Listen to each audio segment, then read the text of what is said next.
Bayangkan, setiap bulan kamu sudah menabung dengan disiplin. Gaji masuk, sebagian langsung disisihkan.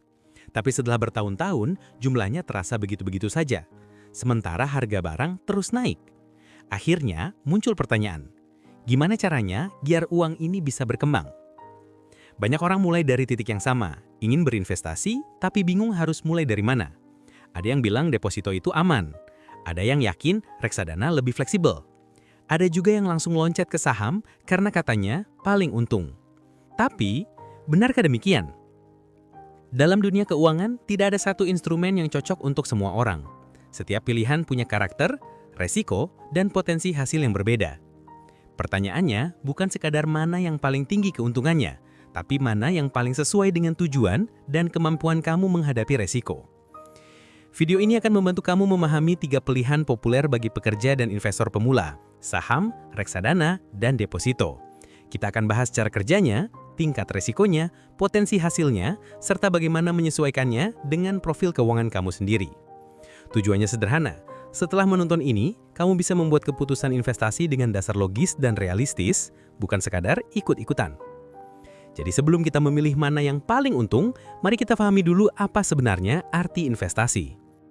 Sebelum kita bicara soal saham, reksadana, atau deposito, kita perlu paham dulu apa sebenarnya investasi itu. Secara sederhana, investasi adalah cara menumbuhkan nilai uang yang kita miliki saat ini agar bisa memberi manfaat lebih besar di masa depan. Tujuannya bukan sekadar menambah angka di rekening, tapi menjaga daya beli kita dari ancaman yang bernama inflasi. Inflasi artinya harga barang dan jasa naik dari waktu ke waktu. Mungkin terdengar kecil, 3% atau 5% per tahun, tapi efeknya besar. Kalau gaji kamu tidak naik secepat inflasi, dan uangmu hanya diam di tabungan dengan bunga 0,5% per tahun, artinya nilai uangmu sebenarnya berkurang setiap tahun. Inilah alasan kenapa investasi penting, terutama bagi pekerja.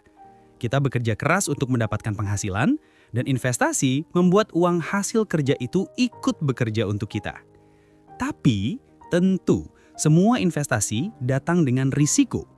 Disinilah muncul konsep dasar yang sering kamu dengar, high risk, high return.